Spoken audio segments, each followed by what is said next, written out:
بسم الله الرحمن الرحيم يا بني أقم الصلاة وأمر بالمعروف وانه عن المنكر واصبر على ما أصابك إن ذلك من عزم الأمور আল্লাহ পাক কুরআন মাজিদের মধ্যে বলছেন, হে বৎস, নামাজ পড়িতে থাকো, সৎ কাজের আদেশ করো, অসৎ কাজে বাধা দাও এবং তোমার উপর যে বিপদ আসিবে তাহাতে ধৈর্য ধারণ করো। আল্লাহ পাক বলছেন, নামাজ পড়িতে থাকো, সৎ কাজের আদেশ দাও এবং অসৎ কাজে বাধা প্রদান করো, আর তোমার উপর যে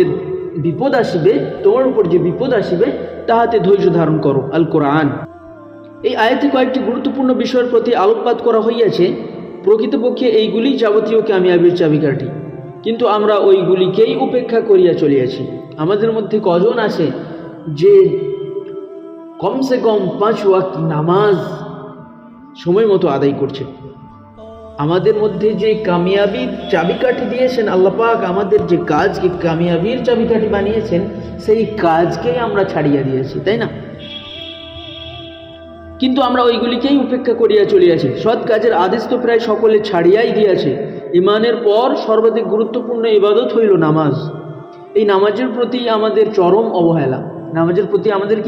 চরম অবহেলা।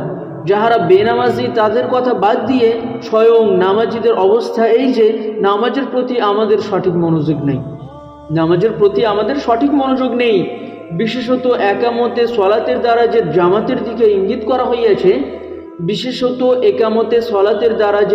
দিকে ইঙ্গিত করা হইয়াছে, উহা একমাত্র গরিবের কাজই রহিয়া গিয়াছে। এগুলো কি, যে জামাতে নামাজ পড়ার যে একটি বৈশিষ্ট্য আছে, সেটা শুধু গরিব মানুষই করছে।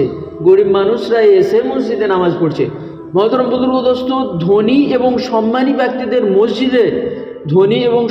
ব্যক্তিদের মসজিদে যাওয়ার একটি লজ্জার ব্যাপারে পরিণত হইয়া গিয়েছে। ধনী এবং সম্মানীয় ব্যক্তিদের মসজিদে আসা লজ্জার ব্যাপারে পরিণত হইয়াছে। সব অভিযোগ আল্লাহর দরবারে। যাহা তোমার জন্য লজ্জার বিষয়, ওহাই নামাজীদের গৌরবের বস্তু। আল্লাহ পাক এই কথাগুলির প্রতি আমাদেরকে আমল করার তৌফিক দান করুন। এই কথাগুলি নেওয়া হয়েছে ফাজাইলে আমাল থেকে।